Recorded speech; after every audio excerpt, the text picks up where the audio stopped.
अशी एक लग्नगाठ भाग 30. तर मित्रांनी मैत्रिणींनो, आपण मागील भागात पाहिले की तृप्तीचं असं वागण्याचं रहस्य सगळ्यांना माहीत पडलं होतं. तिला ब्रेन ट्यूमर आहे हे माहीत झाल्यावर सगळेच तिच्याबद्दल चिंता व्यक्त करत होते. घरात उदासीनता आली होती. तर आता पुढे संध्याकाळची वेळ होती. श्रेयसी लवकर घरी आला होता. तृप्तीसाठी सगळेच काळजी घेत होते. अगदी सगळ्यांच्याच तिच्यावर खूप प्रेम होतं. तिला बरे वाटावे म्हणून सगळेजण एकत्र येऊन तिच्यासोबत टाईम स्पेंड करत. असेच त्या दिवशी ते संध्याकाळी बागेत सगळेजण चहा घेत काही थोडं फळ वगैरे खात बसले होते आणि एकमेकांची मस्ती मजाक करत होते. हेतू एवढाच की सगळ्याबरोबर तिनेही खावे प्यावे, दुःख विसरून आनंदी राहावे यासाठी. तेवढ्यात त्यांच्या अंगणात गाडी थांबल्याचा आवाज आला. त्यांनी दुरूनच ओळखलं. तृप्तीची बालमैत्रीण प्राची आणि तिच्यासोबत बाळ पण होतं आणि एक हँडसम तरुण होता. तृप्तीने सांगितलं, Prachi oh my best friend. त्यांनी त्यांना बागेतच बोलावलं. त्यांना खुर्चीवर बसवले. तृप्ती उठली आणि प्राचीला मिठी मारली. प्राची माय डिअर फ्रेंड, कुठे होतीस तू एवढे दिवस? तुझा फोन वगैरे काहीच नाही. तुझ्या लग्नात आली मी त्या दिवसापासून तू मला भेटलीच नाही. मागे पप्पाकडून कळाले होते की तुझं लग्न झाल्यानंतर काही दिवसातच जिजूचा ॲक्सिडेंट झाला. त्यानंतर तुझा काहीच पत्ता नाही आणि आता भेटते आहे. आणि जवळच उभ्या असलेल्या तरुणाकडे नजर टाकून खुनीनेच प्राचीला विचारले, हे कोण म्हणून. प्राचीने सांगितले की खूप मोठी कहाणी आहे, सांगेन तुला एक दिवस. पण आता एवढेच की हे अनुज भोसले आहेत. ह्यांच्याशी येते 8 दिवसात माझं लग्न आहे. लग्नाला नक्की या सगळे. मी तुमची वाट पाहीन. आणि हा माझा बाळ, तुला माहीतच असेल. तृप्तीने बाळाचे गालगुच्चे घेतले. हाऊ स्वीट बेबी असं म्हणत बाळाचे कौतुक करू लागली. अनुजने श्रेयसला हाय करून हस्तांदोलन केले. तृप्तीने आणि नीताताईंनी त्यांना नमस्कारासाठी हात जोडले. तृप्तीने त्यांना जेवण करून जाण्याचा आग्रह केला. पण प्राची म्हणाली, नको, आता खूप घाई आहे. लग्न जवळ आलं, अजून भरपूर तयारी करायची बाकी आहे. लवकरच गुड न्यूज दे तृप्ती, तुझ्या बाळाच्या बारशाला येऊ. असं म्हणून तिने चहाचा कप तोंडाला लावला. तृप्तीच्या डोळ्यात चटकन पाणी आले. पण एवढ्या आनंदी मूड असलेल्या मैत्रिणीला तिच्या आजाराची बातमी सांगून दुखवायचं नव्हतं. तिने पटकन डोळे पुसले आणि हसली. श्रेयसने तिच्या हाताला प्रेमाने स्पर्श करून धीर दिला आणि अनुज आणि प्राचीने चहा संपवून पटकन उठले. सगळ्यांचा निरोप घेऊन पुन्हा एकदा लग्नाचं आमंत्रण देऊन निघण्यासाठी उठले. जाताना श्रेयस आणि तृप्तीच्या चेहऱ्यावर प्राचीच्या आयुष्याबद्दल अनेक प्रश्नचिन्ह उत्पन्न झाली. प्राचीने ते ओळखले होते. तृप्तीचा हात दाबत प्राची म्हणाली, तृप्ती आणि श्रेयस सर, आय मीन जिजू, माझ्या आयुष्यात खूप काही घडून गेलेत आहेत. तुम्हाला हाच प्रश्न पडला आहे की नक्की काय झालं आहे? मी नक्की सांगेन. माझ्या आयुष्यात खूप काही वादळ आलेत आणि निघूनही गेलेत. आमच्या लग्नाच्या 2 दिवस अगोदर माझ्या बाळाचा दुसरा वाढदिवस आहे. तुम्ही वाढदिवसाला या, 2 दिवस मुक्काम करा. मला माझ्या प्रिय मैत्रिणीजवळ खूप काही मन मोकळं करायचं आहे. खूप गप्पा मारायचे आहेत. कधीपासून आम्ही एकमेकांना भेटलो नाहीत. असं म्हणत असताना तिचं सीमाकडे लक्ष जातं. तिने तृप्तीला नजरेनेच विचारलं. पण तृप्तीने सगळ्यांसमोर अगदी मोठ्याने सांगितलं, प्राची ही माझी सवत, माझ्या नवऱ्याची दुसरी बायको सीमा. प्राचीला एकदम धक्का बसतो. अगं हे काय? तिच्या तोंडून न राहून शब्द निघालेत. फक्त सवतच नाही, माझी मैत्रीण, माझी बहीण, सखी, अगदी सगळंच. प्राचीला काहीच कळत नव्हतं. हे असं काय आहे? काय झालं असेल? आणि तृप्ती एवढी कडक स्वभावाची आणि तिने सवत कशी सहन केली? तिला काहीच अर्थबोध होत नव्हता. अनुज म्हणाला, चला श्रेयस दादा, आपण बागेत थोडं फेरफटका मारू, गप्पा करू. आणि प्राचीला सांगितले, आपण निघालो असतो आत्ताच, पण तुझ्या मनात तुझ्या मैत्रिणीचे विचार चालू असतील. त्यामुळे तुम्ही दोघी मैत्रिणी गप्पा करा. आम्ही दोघे साडू भाई पण थोडी एकमेकांची ओळख करून घेतो. असं म्हणून हसतच दोघेही निघून जातात. नीतताई पण म्हणतात, तुम्ही गप्पा करा, मी थोडं मंदिरात जाऊन येते. संध्याकाळ झाली. सीमा पण निघणारच होती. तेवढ्यात तृप्तीने हात पकडला. आई मंदिरात चालल्या, तू अजून कुठे जातेस? सीमा म्हणाली, नाही ग ताई, असंच घरात संध्याकाळच्या स्वयंपाकाची तयारी करते. तृप्ती म्हणाली, हो, केला जाईल स्वयंपाक, पण थोडी बस, तूही आमच्याबरोबर गप्पा कर. तिघेही गप्पा करत बसले. तृप्ती प्राचीला मिठी मारून रडू लागली. काय झालं ग तृप्ती, का रडते आहेस? तू सांग ना. तिला हुंदके अनावर झाले होते. सीमा बोलली, प्लीज ताई, रडू नकोस ना. आम्ही तुला काही होऊ देणार नाही. तू फक्त स्वतःची हिम्मत धर, काहीच होणार नाही. प्राचीला काहीच कळत नव्हतं हे काय चालू आहे. तिची मैत्रिणीवर प्रेम होतं. तिला काळजी वाटली. म्हणाली, बोल ना तृप्ती, काय झालं? तृप्ती बोलली, प्राची, माझा सोन्याचा संसार, माझ्यावर खूप खूप प्रेम करणाऱ्या माझ्या श्रेयसला मी लवकरच सोडून जाणार आहे. प्राची, मी मरणार आहे ग. मला ब्रेन ट्यूमर आहे. मला माझ्या श्रेयसला सोडून जायचं नाही ग. मी माझ्या श्रेयसला दुःखी कधीच पाहू शकत नाही. तृप्ती सांगू लागली, प्राची, मी फक्त काही दिवसाची सोबतीन आहे. मी आता मरणार आहे. अगं सीमा, तू तरी माझी इच्छा मरताना पूर्ण करशील? सीमा म्हणाली, काय झालं ताई? या घरात मला बाळाचा आवाज ऐकायचा आहे. प्लीज सीमा, देशील मला श्रेयसाने तुझं बाळ? बाळ पाहून मी सुखाने मरेल. हे सगळं ऐकून प्राचीला खूप खूप दुःख झाले. अचानक तिला तिच्या प्रिय मैत्रिणीचे आजाराबद्दल ऐकून तिला खूप खूप मोठा धक्का बसला. तिने तृप्तीला जवळ घेतलं. तिच्या पाठीवर हात फिरवत दोघी मैत्रिणी रडत होत्या. प्राची म्हणाली, तू टेन्शन घेऊ नकोस, फक्त तब्येतीची काळजी घे. तुझ्याजवळ जीवापाड प्रेम करणारा नवरा आहे. दुनियातले कुठलेही डॉक्टर ते शोधून आणतील तुझा आजार बरा करण्यासाठी. बहिणीसारखी सीमा आहे, आईसारखी सासू आहे. तुला काहीच कमी नाही. हे सगळे तुला काहीच होऊ देणार नाही. तृप्ती बोलली, हो, अगदी खरं आहे. तुला माहीत आहे का, प्राची, त्यांच्यापासून लांब जाण्यासाठी मी त्यांना खूप त्रास दिला होता. सगळ्यांनी माझा त्रास सहन केला. सगळ्यांना एवढा त्रास देऊनसुद्धा माझ्यावरचं प्रेम त्यांचं कधीही कमी झाले नाही. प्राची, मी खूप भाग्यवान आहे ग. एवढे प्रेम करणारे लोक माझ्याजवळ आहेत. म्हणूनच नियतीला माझा हेवा वाटला असेल का? म्हणूनच ती माझा इतका दुस्वास करत असेल का? म्हणूनच त्यांच्यापासून हिरावून नेण्यासाठी मला हा आजार दिला.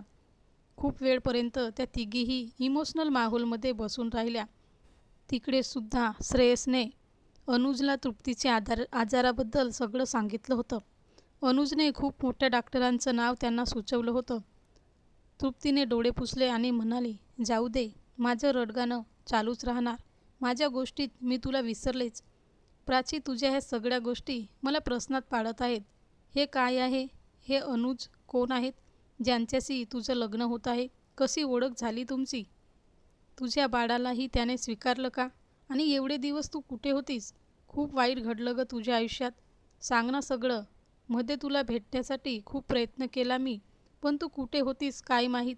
त्यांच्या गप्पा चालू असतानाच मध्येच सीमा म्हणाले, तृप्तीताई, जेवणाची वेळ झालीच आहे. मी पटकन स्वयंपाक बनवते. ते दोघेही आता जेवूनच जातील. बरं प्राचीताई, मी पटकन स्वयंपाक बनवते. प्राचीचा बाळसुद्धा झोपला होता. प्राची हो नाही म्हणता तयार झाली. सीमा स्वयंपाकासाठी घरात निघून गेली. तृप्ती आणि प्राची दोघेही घरात आल्या. तृप्ती तिच्या बेडरूममध्ये प्राचीला घेऊन गेली. बाळाला झोपवलं आणि तिथेच गप्पा करत बसल्या. श्रेयस आणि अनुजलाही सांगण्यात आलं की जेवण करूनच घरी जायचं. गप्पांच्या ओघात अनुज आणि श्रेयसची चांगलीच मैत्री जमली होती. बिझनेस संबंधी त्यांच्या सगळ्या गप्पा होत्या. हं, सांग प्राची, आता काय झालं तुझ्या आयुष्यात? सगळं सांग मला, तृप्ती बोलली. प्राची एक उसासा सोडते आणि तृप्तीला तिच्या आयुष्याबद्दल सांगू लागते. प्राची तिच्या भूतकाळात जाते. प्राचीला बघायला पाहुणे आलेले असतात. मुलगा संदीप आणि त्यांचे आईवडील आलेले असतात. प्राची जेव्हा चहा पोहे घेऊन येते तेव्हा प्राचीचे सुंदर रूप पाहून संदीपची आई सुशीला अगदी अवाक होते. तिच्या तोंडून सहज निघते, अय्या, ही तर फोटोमध्ये आहे त्यापेक्षाही सुंदर आहे. प्राचीची आई आणि मामा हे ऐकून खूप आनंदित होतात. एवढ्या मोठ्या घरात आपली मुलगी सून म्हणून जाणार. सासूला मुलगी पसंत पडली हे बघूनच प्राचीची आई खुश झाली. प्राचीच्या मामाही आपल्या भाचीचं चांगलं होत आहे हे पाहून खूप आनंदित होता. संदीपने प्राचीकडे पाहिलं आणि तो म्हणाला, आई, प्राचीशी मला थोडं एकांतात बोलायचं आहे. प्राचीची आई घाबरून आपल्या भावाकडे पाहू लागली. प्राचीच्या मामाने तिला इशाऱ्याने शांत केले आणि म्हणाला, हो, का नाही, लग्न तुमचं दोघांचं होणार. तुम्हाला दोघांचे विचाराचार जाणून घ्यायचा हक्क आहे. सुशीलाही बोलली, हो जा दोघेही. प्राची संदीपला माझघरात घेऊन आली. घरात आल्याबरोबर त्याने दाराला कडी घातली. प्राची घाबरून एवढंच म्हणाली, अरे हे काय करताय? प्राची घाबरली. तिच्या तोंडून शब्दही निघत नव्हता. त्याने प्राचीला सांगितलं, भिंतीकडे तोंड करून उभी राहा. प्राचीने घाबरतच भिंतीकडे तोंड केलं. त्याने तिच्या ब्लाऊजचा हुक नीट लावला आणि तिचं त्याच्याकडे तोंड करून म्हणाला, हा तुझ्या ब्लाऊजचा हुक निघाला होता ना? मी तुला पाहिलं. तुला अगदी अनकम्फर्टेबल वाटत होतं. मी ते ओळखलं. आता झालं नीट. प्राचीला हायचं वाटलं. ती हसली. हो, मी तर घाबरली होते. हे दाराला कडी लावून काय करताय म्हणून. संदीप म्हणाला, तू खूप सुंदर आहे. मी तुझ्याशी लग्न करायला तयार आहे. पण एक सांगू, हे माझं दुसरं लग्न आहे. तरीही करणार माझ्याशी लग्न? ती हसली आणि म्हणाली, हो का? तर माझंही एका मुलावर प्रेम आहे आणि त्याचं बाळ माझ्या पोटात वाढत आहे. संदीप म्हणाला, हो का? आणि संतापाने जायला निघाला. तेवढ्यात मागे परतून म्हणाला, या सुंदर मुलीच्या बॉयफ्रेंडचं नाव मला कळू शकेल? प्राची म्हणाली. संदीप. ते ऐकून दोघेही एकमेकांकडे ओढले जाऊन दोघांचीही मिठी पडली आणि एकमेकांना टाळी देऊन खदखदा हसू लागली. संदीप म्हणाला, कसा आपला प्लॅन सक्सेस झाला. आईला कसं मी बरोबर पटवलं. प्राची एक नेहमी हसत खेळत राहणारी अगदी समजदार मुलगी आहे. तिला वडील नव्हते. ती घरातली ज्येष्ठ असल्यामुळे तीच परिवारासाठी कमवायची. लहान भावंडांचे शिक्षण पालनपोषण तीच करायची. आई शिवणकाम करून संसाराला मदत करायची. प्राची तृप्तीची अगदी जिवलग मैत्रीण होती. तृप्तीच्या लग्नानंतर 2 वर्षांनी तिचं एका मोठ्या असामी असलेल्या घराण्याच्या मुलासोबत प्रेम जुळलं. त्याचे नाव संदीप. संदीपला सुद्धा प्राची आवडायची. तो एका फार्मा कंपनीचा मालकाचा मुलगा होता. संदीपच्या आईला गरीब घराण्याच्या मुली बिलकुल पसंत नव्हत्या. त्यांच्या तोलामोलाच्या मुलीशी संदीपने लग्न करावं असं त्यांचं मत होतं. संदीपला माहिती होतं की प्राचीचं नाव घरात काढताच आई ती गरिबाची मुलगी म्हणून कधीही लग्न करू देणार नाही. म्हणून त्याने एक प्लॅन केला. तो आईला म्हणाला, आई मला लग्न करायचे आहे. आई खुश झाली. हो, आपण चांगल्या आपल्या तोलामोलाच्या मुली पाहू. संदीप म्हणाला, हो आई, एक मुलगी आहे ना आपल्याच तोलामोलाची आणि माझं तिच्यावर प्रेमही आहे. मी तिच्यासोबतच लग्न करतो. कोण? त्याच्या आईने विचारलं. तुझ्या मैत्रिणीची मुलगी टीना. टीनाचं नाव ऐकताच सुशीला एकदम घाबरली. अरे नको बाबा, वाटल्यास तू एखादी गरीब मुलगी कर, पण ती टीना नको. कारण टीना ही अंगापिंडाने जाड आणि काळी सावळी होती. तिने त्याला समजावण्याचा प्रयत्न केला, पण तो एकच हट्ट धरून बसला. म्हणून तिने नाविलाजाने सांगून टाकलं, टीना सोडून वाटल्यास कोणतीही मुलगी चालेल. म्हणून तिने मुलींचे फोटो पाहायला सुरुवात केली.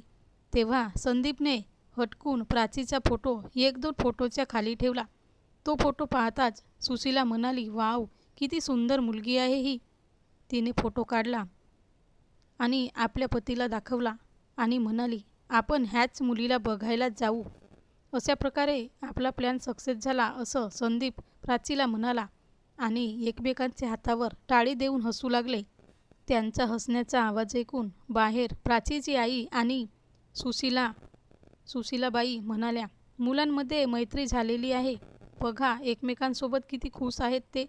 ते हसतच बाहेर येतात आणि सगळे मिळून त्यांचे लग्न पक्क करतात.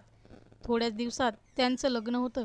पण लग्नात संदीपचे 2 मित्र बोलतात, अरे शेवटी संदीपचा प्लॅन सक्सेस झाला. प्राचीचं आणि संदीपचं खूप दिवसापासून अफेअर होतं.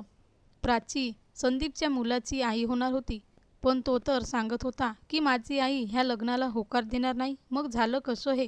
दुसरा मित्र त्याला म्हणतो, अरे प्रेमात सगळंच होतं. त्यांचं हे सगळं बोलणं चालू असताना संदीपची आई सुशीला तिथेच उभी असते. ती त्याचं सगळं बोलणं ऐकते. ते ऐकून तिचा जळफळाट होतो. मला माझ्याच मुलाने फसवलं. मी हे लग्न मुळीच होऊ देणार नाही. ती लग्न मोडण्यासाठी पुढे सरसावते. तेवढ्यात संदीपच्या वडिलांनी तिला आवरले. लग्न पार पडले. संदीप प्राचीला घेऊन घरी आला. दारात दोघेही स्वागतासाठी उभे राहिले. पण सुशीला अगदी संतापात येते आणि दारात ठेवलेले धान्याचे माप तिनेच उडवून लावले आणि संतापात घरात गेली. प्राचीने संदीपला विचारले, आईला काय झाले म्हणून? संदीप म्हणाला, अगं काहीच नाही, थकली असेल बहुतेक, असं म्हणून त्याने वेड मारून नेली. सुहाग रात्रीच्या दिवशी प्राचीने संदीपला मिठी मारली आणि रडून सांगू लागली, ओ संदीप, आय लव्ह यू. मला जेव्हा समजले मी प्रेग्नेंट असल्याचे आणि तू जेव्हा सांगितले तुझी आई मला स्वीकारणार नाही, माझी तर पायाखालची जमीनच सरकली. मी तुला अगोदर श्रीमंतांचा वाया गेलेला लेक म्हणून खूप वाईट समजत होतं आणि तू खरंच किती चांगला आहेस. हो का? श्रीमंत असलो म्हणून प्रेम करण्याचा हक्क नाही का माझा? मी तुझ्यावर खूप प्रेम करतो ग प्राची. म्हणूनच तुझ्यासाठी मी आईशी खोटं बोललो आणि तिच्या मैत्रिणीच्या मुलीवर प्रेम असल्याचं खोटं सांगितलं. कारण त्या काड्या आणि जाड भद्दाड मुलीपेक्षा ही गरिबाची का असेना सुंदर आहे, म्हणून तिच्या हातात तुझा फोटो सहज येईल अशा स्थितीत मी ठेवून दिला. मग बरोबर आई बाबा मला तुझ्या घरी घेऊन आलेत तुला बघायला. किती छान आपला प्लॅन सक्सेस झाला. दोघांनी एकमेकांना टाळी दिली आणि हसले. प्राचीला संदीपबद्दल खूप प्रेम दाटून आले होते. सुंदर गुलाबी स्वप्नांची रात्र संपल्यावर सकाळी प्राची लवकर उठली. तिने अंघोळ वगैरे करून तयार झाली आणि किचनमध्ये गेली सासूच्या पाया पडायला. ती खाली वाकली तेवढ्यात सासू तिच्यापासून लांब सरकली. ती बोलू लागली, काय झालं आई? सुशीलाच्या तोंडाचा पट्टा सुरू झाला. लाज नाही वाटत तुला वरून काय झालं असं विचारायला? प्राची सासूचा भडकलेला पारा बघून एकदम घाबरली. काय झालं? माझं काही चुकलं का आई? सुशीला ओरडली. खबरदार, तुझ्या तोंडाने आई बोललीस तर. तुझ्यासारख्या भिकारणीचे चाळे मला चांगलेच माहीत आहेत. तुझ्या रूपाची मोहिनी टाकून माझ्या मुलाला फसवलेस. अगं भीक मागून घेतली असती माझ्याकडून, दिली असती तुला काही लाखांची भीक अशी सहज. त्यासाठी माझ्या मुलाला फसवायची काय गरज होती? आणि तुझ्या पोटातलं मूल असेल कोणाचं तरी, तेही माझ्या मुलावर सोपवते आहे बदचलन कुठली? आई हे काय बोलताय? प्लीज, माझ्याने ऐकवत नाही आणि ती रडू लागली. तर मित्रांनी मैत्रिणींनो, हा भाग कसा वाटला कमेंट बॉक्समध्ये सांगा आणि सबस्क्राईब करा.